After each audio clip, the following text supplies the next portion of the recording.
BJP ইয়াতে আমাৰ কাৰ্যপন্থা ইয়াতে প্ৰস্তুত কৰিব যে কেনেদৰে আগন্তুক বিধানসভা নিৰ্বাচনত আমি জয়ী হ'ব পাৰিম, বিশাল জয়ী হ'ব পাৰিম, ৰাইজৰ মাজলৈ কেনেকৈ যাব পাৰিম, ৰাইজে আমাক কেনেকৈ সমৰ্থন কৰিব, ইয়াৰ বিষয়ে গতানুগতিকভাৱে পুংখানুপুংখভাৱে আলোচনা কৰিব। তাত কোনো সন্দেহ নাই।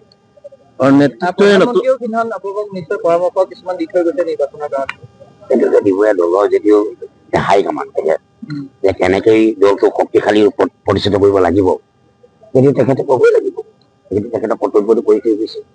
আৰু আমাৰো অসমত শক্তিশালী ৰূপত প্ৰতিষ্ঠা হ'ব, এইটো নিতান্ত সত্য যে আগুৱাই যাব। আজিয়ে প্ৰমাণিত হ'ব আপোনালোকে, আজিৰ পিছত কাইলৈ শুনিব বা আজিৰ শেষত শুনিব বা কাইলৈ শেষত শুনিব যে বিজেপি প্ৰস্তুত পূৰ্ণাংগ।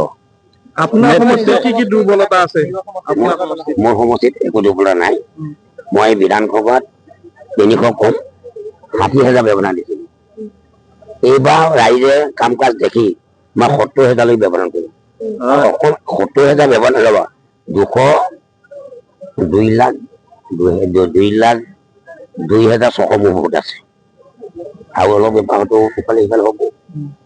কিন্তু মই 70,000 ব্যৱধান কৰিম। আৰু 70,000 ব্যৱধান পোৱাটো এটা সমষ্টিত মানে কেইটামান সমষ্টিত হ'ব তেনেধৰণৰ গোটেইবিলাকতো 70,000 নাহে। তাৰ ভিতৰত আপুনি থাকিব 70,000 য'ত থাকে মই ৰমাকান্ত দি থাকিম তাতে, তাৰ সুযোগ থাকিব, মই থাকিম, হিমন্ত বিশ্ব শৰ্মা থাকিব।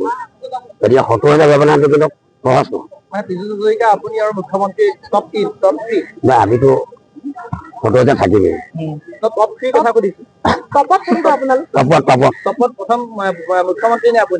মুখ্যমন্ত্ৰী থাকিবই লাগিব তেখেতে। তাৰপিছত ছেকেণ্ডত পীযুষ, থাৰ্ডত মই। বেয়া পাব বুলি কৈছে নেকি এনেকুৱা ধৰণৰ কথা মুখ্যমন্ত্ৰীয়ে? কোনে? মইতো কাকো বেয়া পাব ভাল পাব এইটো কথা নাজানো, গতিকে মই নিজৰটো কথা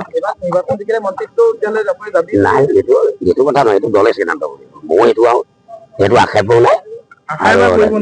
নাই নাই নাই, একো আশা নকৰোঁ। দলে নতুন মুখত দিয়ে আপুনি মানি ল'ব নাই? মোৰ যে বিশ্বাস আছে যে অসমৰ 126টা সমষ্টিৰ ভিতৰত মই 3 নম্বৰ ঠাইত নিম, আত্মবিশ্বাস হ'ব। এতিয়া আগন্তুক ইংৰাজী নৱবৰ্ষ আৰু ভোগালী বিহু সকলোকে শুভেচ্ছা যাচিছোঁ।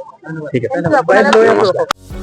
যিকোনো খবৰৰ বাবে যোগাযোগ কৰক আমাৰ এই নম্বৰত 9181 307 221।